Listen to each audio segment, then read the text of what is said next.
Hi students, in Civil 3D we have many types of boundary which we can add to the surface. It's very important exercise where we will lead you through creating a corridor surface with a shrink wrap and an interactive boundary. You can open 905 corridor boundary drawing from the description link. If you did not get, please write down in the comment box and I will drop you with this drawing link.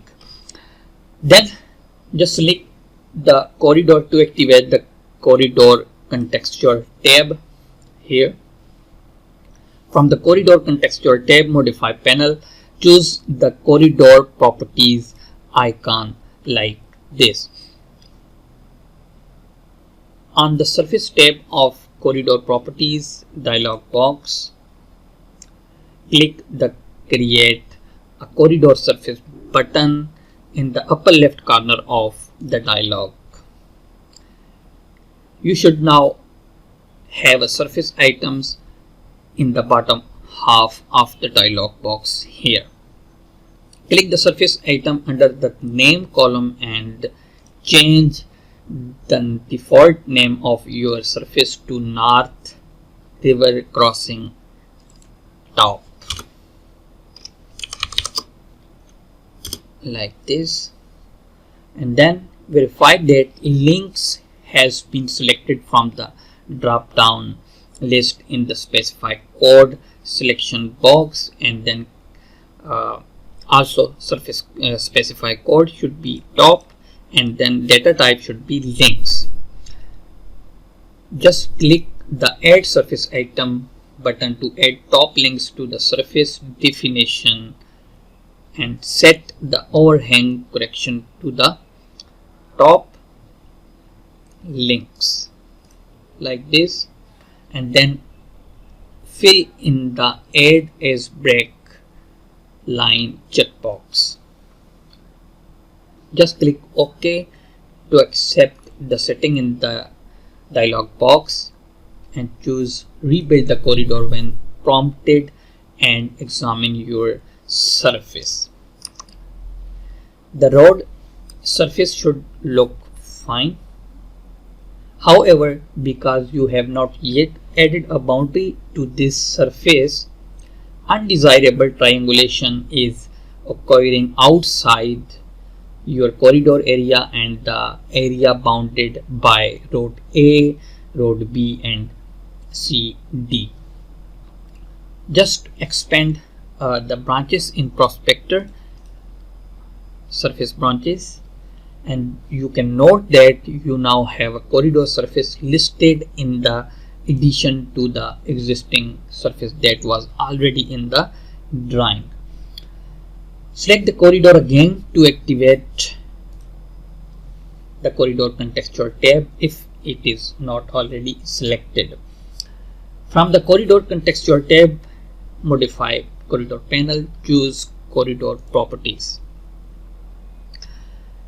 If you do not see the corridor properties button on the modify corridor panel, you may have inadvertently chosen the corridor surface and may be viewing the surface contextual ribbon. So make sure you are selecting corridor. On the boundaries tab of the corridor properties dialog, right click North River Crossing Top in the listing, then select corridor extend, right click, and then select corridor extends as outer boundary, which will define the outer boundary of the surface. Click OK to accept the setting in the corridor properties dialog and choose rebuild to corridor when prompted. Examine your surface and note that the triangulation eliminates at the outer limit of the corridor, but we have already triangulation between the corridor which we don't need, and now we will fix this using another type of boundary. Again, select the corridor if you did not select, and from the contextual tab, choose corridor properties On the Boundaries tab of the corridor properties, right click North Crossing, top in the listing, and you will see Add Interactively. This is the boundary type. Just select. The corridor property dialog will temporarily disappear while you define this boundary. You will now digitize around the area enclosed by road A, B, C and D, tracing over the edge of the corridor, defining the enclosed area. You may find it helpful to turn on your endpoint or snap settings, but it is not necessary. Using your scroll button, zoom into the northwest corner of the intersection of road A and B here. Be careful to avoid exiting the command while doing so. Take the edge of the corridor like this. If you see the select the feature line dialog open, select edge and click OK. Drag the cursor to the left along the edge of the corridor until you see a red dashed line representing your interactive boundary beginning to trace over the edge feature line. Pan to the left along the edge of the corridor until the red dashed line makes a stop like this, and it will make a stop when it reach another base line. Click the stopping point and then click the link ahead of the stopping point to continue the generation of the interactive boundary. You need to repeat this step whenever the interactive boundary makes a stop until you reach the point of closing your boundary like this. Here we have another baseline, so just click here and then click like this. Again click here, then here, and repeat same step. Again click on this baseline, click here and then again click here. Whenever you see select a feature line, just select edge and click OK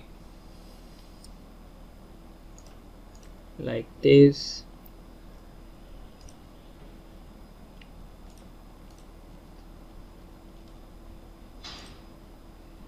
If you accidentally click the wrong location, just type U for undo to redefine the last segment. If the interactive boundary does not want to follow the edge of your corridor in certain areas, click the link the edge at the location just before the bad behavior begins.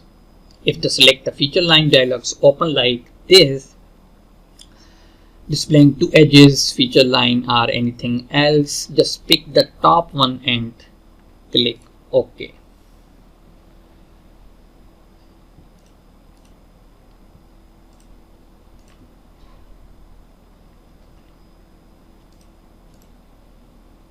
Select edge and move like this.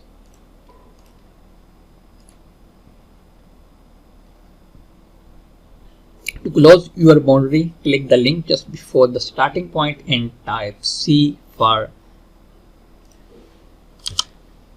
closing. The corridor property dialog box will appear like this.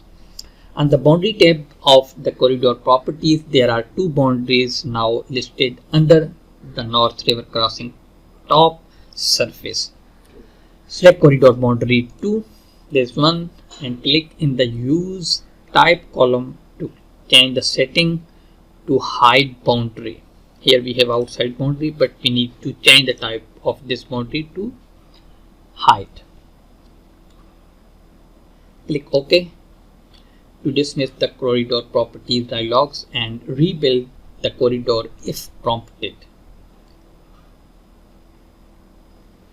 Experiment with making changes to your finished grade profile, assemblies or alignment geometry, and rebuilding both your corridor and finished ground surface to see the boundary in action.